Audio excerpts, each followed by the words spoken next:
Halo, Assalamualaikum warahmatullahi wabarakatuh. Perkenalkan saya Excel pada Tanjung. Di sini saya sedang belajar terkait machine learning di course Sekolah Data Pacman. Jadi pada kesempatan hari ini saya akan coba untuk memaparkan terkait analisis prediktif dengan machine learning classifier untuk prediksi penyakit stroke. Jadi untuk background dari penelitian ini adalah stroke adalah penyebab kedua yang menyebabkan kematian global yang bertanggung jawab terhadap 11% kematian dunia. Dampak negatif dari tersebut meningkatkan kebutuhan untuk inovasi dari sisi diagnosis dan manajemen terhadap penyakit stroke. Peluang untuk meningkatkan ketepatan hasil diagnosis terhadap potensi seseorang akan menderita penyakit stroke terbuka dengan menggunakan analisis terhadap data medis terdahulu. Report ini berisi analisis terkait hubungan antara faktor yang dapat mempengaruhi seorang menderita penyakit stroke. Input pemasahan ini adalah beberapa fitur seperti gender, umur, riwayat, hipertensi, serangan jantung, status pernikahan, tipe pekerja, tipe residentar, rata-rata tingkat kadar glukosa darah, BMI, dan status perokok.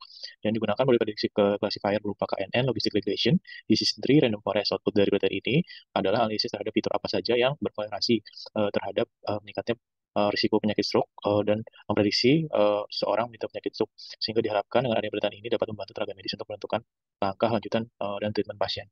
Jadi untuk workflow-nya sendiri, seperti yang bisa kita lihat pada layar, yang pertama adalah import data Python, lalu data pre-processing, lalu training model. Jadi bisa dilihat di sini ada beberapa fitur yang tadi sudah saya jelaskan dengan 5110 row dengan 12 fitur. Dengan fitur target adalah stroke. Jadi kita ingin memprediksi apakah seseorang benar-benar menderita stroke pada kedepannya atau tidak, seperti itu. Yang pertama kita melakukan import data, dan ini merupakan library atau modul yang kita gunakan, Pandas, NumPy, Seaborn, Matplotlib, SciPy, Warning, lalu ada untuk random sample, selanjutnya ada sklearn untuk classification report, conversion metric, lalu ada grid search CV dan randomize CV, dan selanjutnya kita melakukan upload dataset. Di sini bisa dilihat datasetnya, ternyata terdapat 5.256 data, di mana terdapat 146 data yang duplikat. Kita drop menggunakan df drop duplikat, dapat 5.110 data.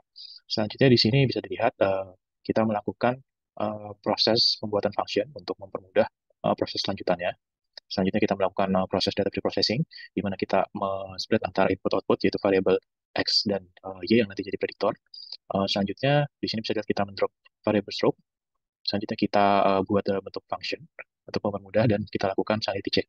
Di sini bisa kita lihat untuk pengecekan data unik, gender terdapat 3 data. Ini mungkin agak aneh karena kita tahu gender ada female dan male saja, tapi ternyata di sini ada satu yang others. Jadi di sini kita akan menggabungkan others itu ke dalam female yang merupakan modus data. Selanjutnya kita melakukan trend test split untuk membagi datanya secara proporsional, yaitu terdapat 25% sebagai data test. Kita lakukan pembagiannya secara stratify karena di sini bisa kita lihat terdapat data yang imbalance seperti itu. Jadi di sini bisa kita lihat data trennya 3.832 dengan data tesnya ada 1.278 atau 25%. Selanjutnya kita lakukan exploratory data analysis. Kita cek skewness-nya untuk kategori yang termasuk numerik. Di sini bisa dilihat untuk dataset age, average Google level dan BMI, di mana average Google level dan BMI ini mengalami skew, yaitu memiliki nilai skew di atas 0,5. Lalu kita cek untuk perbandingan data target yang menggunakan yes-nya, ternyata ini timpang, di mana yes hanya 187 atau 5% dari total. Selanjutnya kita melakukan visualisasi untuk fitur gender. Di sini kita lihat ternyata Vina mendominasi dengan 22.266 dan male 1.566. Ini kita bisa lihat untuk distribusi dari data age-nya.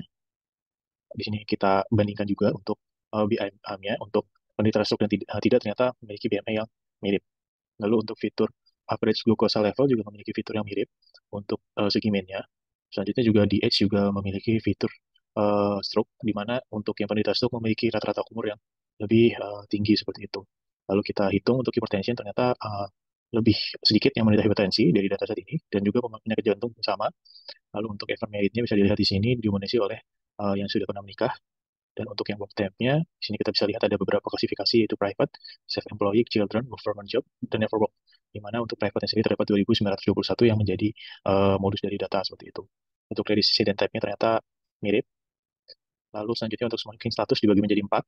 Ada never smoke atau tidak melakukan merokok, ada unknown atau tidak diketahui, lalu formalin smoke dan smoke. Lalu kita di sini mencoba untuk memisahkan datanya menggunakan scatter plot, di mana bisa dilihat di sini untuk kategori umur dan BMI-nya. Di sini bisa dilihat ternyata berpengaruh antara umur dan BMI terhadap uh, faktor yang menyebabkan stroke.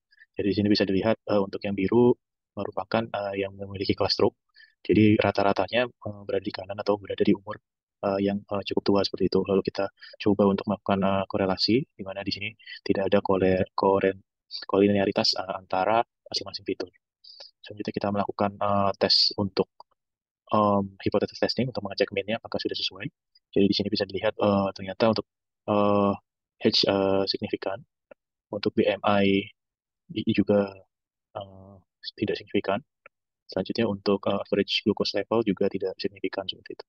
Atau signifikan. Selanjutnya untuk kita cek imbalance data yang tadi saya sebutkan, ternyata terdapat 5% yang mengalami stroke di dalam dataset ini, dan kita cek juga di blogspotnya untuk outlier, ternyata di sini terlihat bahwa uh, terdapat perbandingan yang jauh antara orang yang menderita stroke dari segi umurnya, seperti itu.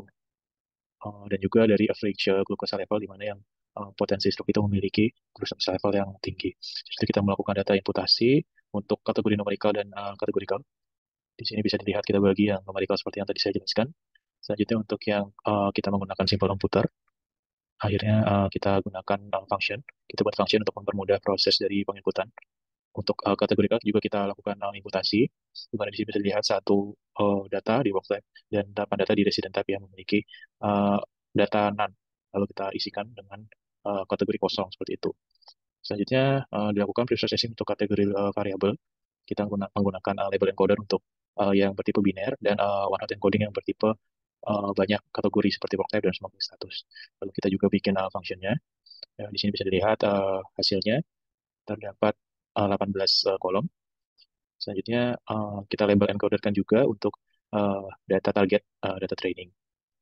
Selanjutnya kita gabungkan tadi dari extract numerical, extract categorical, dan yang di label encoding dan di one hot encoding. Jadi didapatkan datasetnya secara utuh. Selanjutnya kita melakukan standarisasi karena nanti kita akan melakukan permodelan untuk beberapa model yang bersifat tidak robust terhadap varians data yang tinggi. Jadi kita menggunakan standarisasi standar scalar.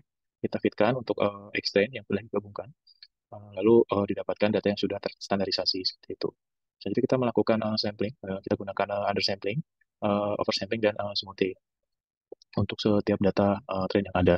Selanjutnya kita melakukan training, di mana dari benchmark model dapatkan akurasi 95%, cuman secara logikanya 95% ini sebenarnya tidak merepresentasikan nilai yang baik, karena kita tahu bahwa 95% dari dataset ini merupakan orang yang tidak menderita stroke. Selanjutnya dari yang tadi sudah kita modelkan, kita import model-model yang diperlukan seperti KNN, Logistic Regression, Decision Tree, Random Forest, dan Support Vector Machine, di mana kita fitkan untuk semua modelnya menggunakan normal sampling. Selanjutnya kita fitkan juga untuk yang undersampling, lalu kita fitkan oversampling dan smoothing.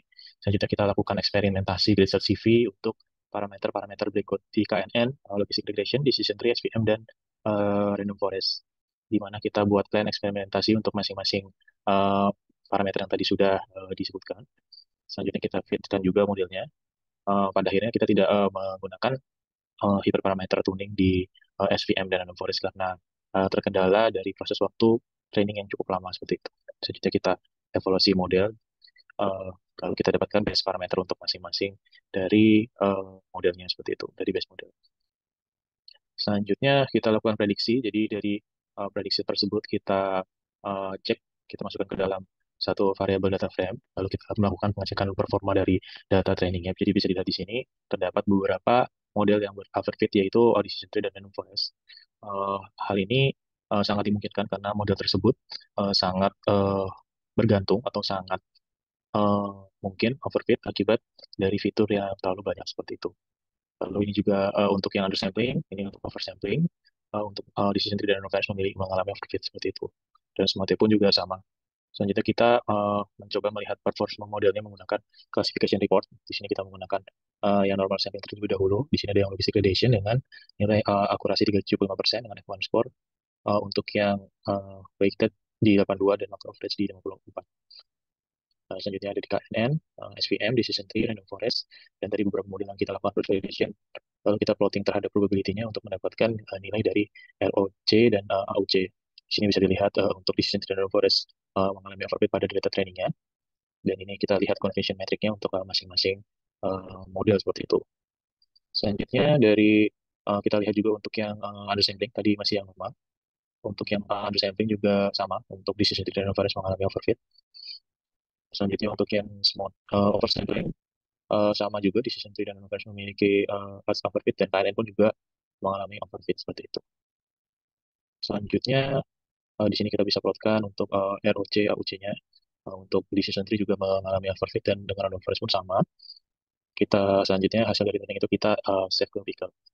Lalu dari data tersebut kita coba untuk mengecek langsung terhadap data tes di mana data tes ini belum kita sentuh, jadi kita lakukan ekstraksi data tes, kita berikan treatment yang sama terhadap data training, kecuali dari segi samplingnya ya tadi kita lakukan juga untuk proses one hot encoding, label encoding, standarisasi, tapi tidak kita lakukan proses undersampling dan lain-lain. Jadi sini bisa dilihat untuk performa akurasi untuk masing-masing model, termasuk model yang sudah kita cross validation. Ini untuk yang logistic validation, bisa dilihat di sini bahwa untuk logistic validation memiliki nilai recall di 0,76. Lalu di sini KNN di 0,58, untuk SPM di 0,6, lalu untuk decision tree memiliki average recall, macro recallnya di 0,56, dan average 0,52, decision tree 0,56, KNN 0,51, yang cross validation 0,5 untuk logistic validation. Lalu kita fitkan untuk mendapatkan uh, ROC dan AUC. Jadi di sini bisa kita lihat, walaupun dari segi akurasi untuk logistic regression tadi berada di bawah di sekitar 70%, ternyata logistic regression memiliki nilai AUC yang cukup baik di 0,839 untuk data testing, dan juga untuk logistic regression yang menggunakan menggunakan cross validation. Jadi karena matriks yang kita harapkan di sini adalah matriks recall. Kenapa recall? Karena di sini kita mengharapkan untuk bisa mendapatkan nilai true positivity yang sesuai seperti itu. Karena kita lebih prefer untuk mendapatkan prediksi dari yang mengalami stroke benar. Karena ditakutkan apabila tidak tertangani maka akan terdapat biaya tambahan untuk proses pengobatan penderita stroke tersebut seperti itu. Kita lihat di sini untuk logistic regression sendiri untuk confusion matrix-nya. Di sini kita bisa lihat terdapat 46 tebakan yang benar dari total tadi di 52 seperti itu. Ya, seperti itu. Ya, lanjut. Selanjutnya, ya, demikian pemaparan dari saya. Mungkin untuk selanjutnya feature works yang mungkin dapat kita lakukan karena di sini kita menggunakan em, data yang imbalance, maka kita menggunakan recall atau dan juga AUC untuk mendapatkan performa terbaik. Selanjutnya untuk rekap dari hasil eksperimentasi, kita memilih menggunakan model logistic regression dengan recall 0,76 dengan AUC 0,839. Lalu kita juga bisa menggunakan random forest walaupun posisinya overfit, tetapi memiliki AUC yang cukup baik seperti itu. Untuk overfitting tersebut bisa kita reduksi dengan menggunakan tree pruning atau uh, pemotongan dahan pohon untuk hyperparameter tuning untuk decision tree. Selanjutnya untuk eksperimentasi lanjutan kita bisa menggunakan metode PCA, Principal Component Analysis, untuk prediksi jumlah fitur yang ada agar mengurangi overfit. Terutama tadi untuk yang di KNN, Decision Tree dan Random Forest yang sangat rentan terhadap overfit apabila fiturnya banyak seperti itu. Lalu untuk next step-nya juga bisa kita untuk mencoba memodelkan menggunakan multi-layer perceptron atau neural network dan model boosting, yaitu XGBoost atau AdaBoost untuk membandingkan tingkat performance. Demikian pemaparan dari saya. Apabila ada kesalahan mohon dimaafkan. Terima kasih. Wassalamualaikum warahmatullahi wabarakatuh.